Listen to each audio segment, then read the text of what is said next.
How many of you love coming to concerts like this, when Christian concerts come to your town? And guess what? I do too. And not long ago, I was where you are.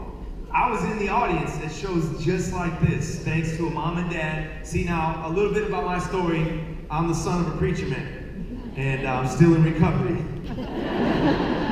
But I'm thankful for a mom and a dad who knew that I needed more than just like Sunday morning religion. So whenever there were concerts coming through Chicago, where I grew up, they would, oh, thank you. Yeah, one person. Thanks to Lincoln City. Whenever a show came through Chicago, they would take me to these concerts, right? So I got to see like Stephen Curtis Chapman. I got to see Rich Mullins before he passed away. I got to see amazing shows. I got to see DC Talk. Well, don't cheer for them. They're not here tonight, but they don't love you as much as I do. You know what I mean? So that's all good. But I remember how cool Toby Mac, right? He's so cool, right? It's amazing. He's 93 years old, and he is just so well preserved. But I would go see his show, and then I'd come home and try to imitate his moves, right? And so he'd be on stage like this all the time, right? It's like, man, he looks so cool. Like he's kind of dribbling an imaginary basketball or something. And I'd be home trying to practice it. And then there was one thing he would do where he would like hold his arm. And I was like, oh. I was in the crowd going, he's holding his arm? That looks so cool. And so, true story, I did a junior high talent show, me and my buddy, right? And we decided to do a DC Talk song. And my buddy did the rapping and I did the singing part. And so I remember thinking like, okay, while he raps, grab your arm. And so, no joke, in that junior high gymnasium, I was just like, thinking I was the coolest guy in school. Until the song ended and my teacher runs up to him, she's like, Matthew, did you hurt your arm? And that's when it dawned on me, I will never be as cool as Toby Mac. Somebody say that's okay. Just be you.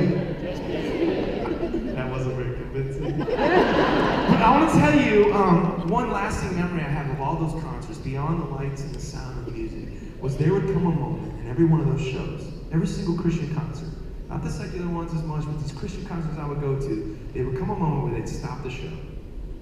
And, well, kind of like I just did.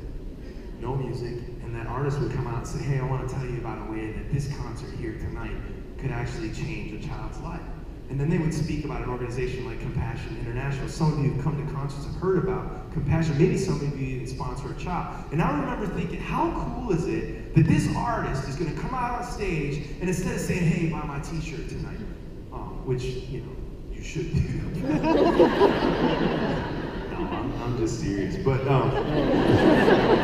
they took time to talk about a greater cause, right? Like, how do we put the message of the music we're singing tonight to action? And I remember being so fired up. I was like, that's really cool. I respect that. But guess how many times I actually sponsored a child at one of those shows? 0. And I'll tell you why. Because I was that cynical preacher's kid, always looking for a loophole. And so the guy like Toby or Stephen would stand up and say, if you sponsor a child, just a few dollars every month, just a small sacrifice in your own life, a few dollars could change that child's entire future. My response was, yeah, right. A few bucks a month, I can't even get the baseball cards I want, let alone, you know, how's that gonna actually change a kid's life? I didn't buy it, and so I didn't sponsor a child. And then they would say, hey, you can write a letter to the child you sponsor, and then that letter will get to that child, and they can write you back. My cynical preacher's kid response? Yeah, right. So my letter's gonna magically arrive in this far-off village in Haiti that I can't even pronounce. And then that child's gonna write to me. It sounded like a nice sentiment, but I just wasn't buying it, right? A little bit cynical, wouldn't you say? And so I never sponsored a child. So fast forward, I'm all grown up and I'm a Christian artist. My songs are on Kayla and the radio station. And I'm doing concerts like this. And guess who called me on the phone? Compassion International. And they said, Matthew, we have heard your songs like My Own Little World and Do Something. It's clear that you have a heart for children in need. Would you consider taking a moment out of your concerts to speak on the behalf of these children and encourage other people to do something about it? Man, I sunk down in my chair and I got this heavy wave of conviction as my own lyrics smacked me in the head. But then the cynical preacher's kid rose back up and I was like, well, if I'm going to speak about it, I kind of need to see it for myself. And they said, that's a great idea. We would love to fly you to another country to visit a compassion village. And I was like, well, yeah, but you know, I haven't had my shots. Oh, we'll get it all set up for you. Well, my passport, oh, no problem, we can expedite your passport. Well, you know, my band would probably need to go, you know. That's a great idea, we'd love to fly your band. I'm like, oh man, there's no way out of this. So I went, and I got off the plane in Haiti, and it changed my life. God spoke to my heart in a powerful way. As I walked up to this little boy who I'd only seen a picture of, the picture didn't make him real to me, but holding his hand and having him walk me through his home became real to me. And I met his mom, and we're standing in his home, which by the most modest standards, you and I could not call this a home. It wasn't even enough to be called a shack. And this mother starts talking to me frantically, and she's crying.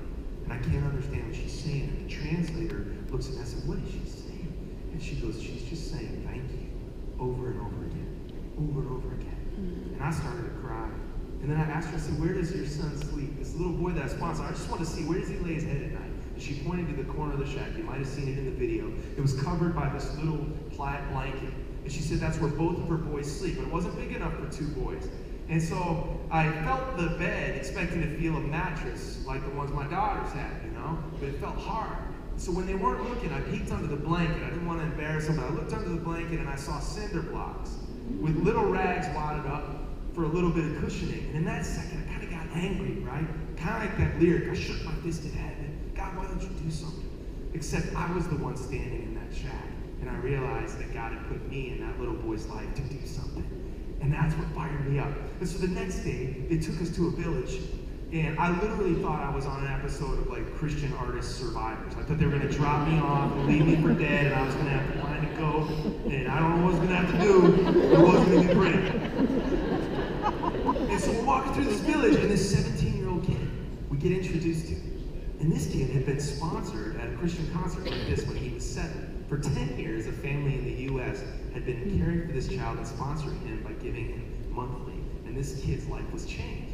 And so the cynical preacher's kid rose back up, and I asked the translator, I said, ask him if he ever got a letter from that family.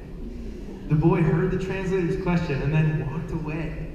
And I thought, oh, well, it's a sweet idea, but, you know, can't win them all. And so we walked through that village, and about 10 minutes later, this boy comes running after us. And he walks up to me, and he places a stack of papers in my hand. I started looking at them, and they were all in English. And every single one of them was a letter that the family from the U.S. who sponsored him had written to him over those 10 years. He saved every single one of them. And when I looked at those letters, I asked him, what do these letters mean to you? And the translator's words back to me, and what he said was, these letters have told me that God picked me, and that God knows me, and that God has a plan for me. And I was reminded right there that God goes to great lengths. It says he leaves the 99 to find the one. That's not a lie. He left the 99 to find that kid in that country and let him know that he matters. Isn't that incredible? Yeah. So, I hope it's okay with you, but I came back with a fire to make our concerts more than just about music, but also about awareness, and just encourage people that, man, we all can have a do something. And this is a mission not just for me, but for my band as well. And while we're at it, why don't you give it up for these awesome musicians here. You're going to get to meet them. I'm going to introduce them in person a little bit later on tonight, but they're awesome guys, and it's become a mission for our whole tour. It's even become a mission for my whole family. And speaking of my family, ever since my children could speak, they've been saying, Daddy, Daddy, we've heard about this magical place called Lancaster, Pennsylvania. We've heard there's outlet malls as far as the eye can see. Daddy, oh Daddy, forget about Disney World, take us to Lancaster. And I said, children, the time has come. Pack your bags. The whole West family decided to come to Lancaster, Pennsylvania on Thursday. If you'd like to meet them, please, come on,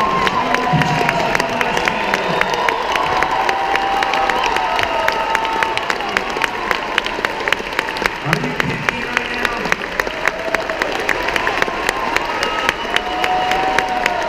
The show has just been stolen. What's your name?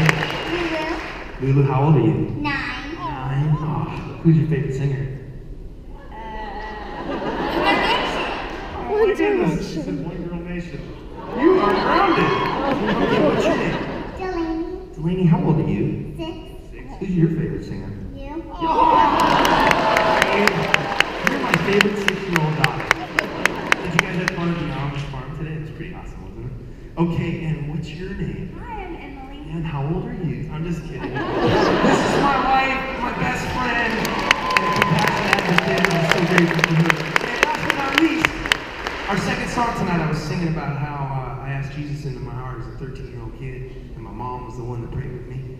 This is that mom. She's here tonight. So thank you, Mom, for being here. And now you can see why I chose, through compassion, to sponsor a boy. Because I am all alone. Dear Lord, help me. This has become a mission for our family, and I want to tell you, my daughters, I'm super proud of them. Because every single night, they're so fired up to see hands raised, and they get to pass out packets and see kids get sponsored. So much so that we were at our home one day, and I do all the cleaning at our house because I'm a perfect husband. I can't lie here tonight at a Christian show, but my wife is cleaning, and they were cleaning the guest bedroom in our home. And my youngest daughter, Delaney, looked at the bed in our bedroom, in the guest bedroom. She said, "Mommy, nobody sleeps here." She said, "Yeah." I said, "Well, what? That little boy we sponsored, he could just stay here." And my wife said, "Well, you know, he has a family, and it's too many people." And then she looked back at the room and she goes, "Well, it's a big bed." And more than just a cute story, man, that's a light bulb going on. That's even a 6-year-old kid realizing that everybody has to do something. And so tonight, we just want to give you an opportunity. Maybe you've heard about this kind of thing before. Maybe you've thought the way I used to think, "Nah, that's for somebody else, it's not for me." Or maybe you've been overwhelmed just thinking, "Man, I want to do something. God's been stirring in my heart that I'm supposed to do about a greater cause, but just haven't found that thing." Well, maybe this could be your thing. Maybe this could be a way for you to do something. And tonight, I care about this cause. And so everybody who chooses to sponsor a child and sign up tonight with my wife at the table at Intermission, I'm going to give you a copy of my CD as a free gift, okay? Yeah, they usually get pretty excited about free CDs. So tonight, we're going to sing a song called Limitless. And as we sing this song, you're going to have 4 minutes to respond. We've got some compassion volunteers with blue vests who cared so much that they drove from all over just to be part of this show. They've got packets, and my family's got packets. They're going to come out into the crowd. And if they see your hand up, my daughters have been instructed to throw a packet at your head. And each packet's the picture of a child. It tells you where they're from and the day they were born and some other information about their life. And if this is an opportunity for you to do something and join us, we would invite you to do so. And for this song, I thought I'd invite my buddy Colton Dixon to come back out. This is a song we wrote together, and it's on his new record. It's a song that sums up what I believe the heart of compassion is, that tonight's show in Lancaster, PA could reach far beyond these walls and change the life of a child. Do you believe it? Come on, somebody make some noise.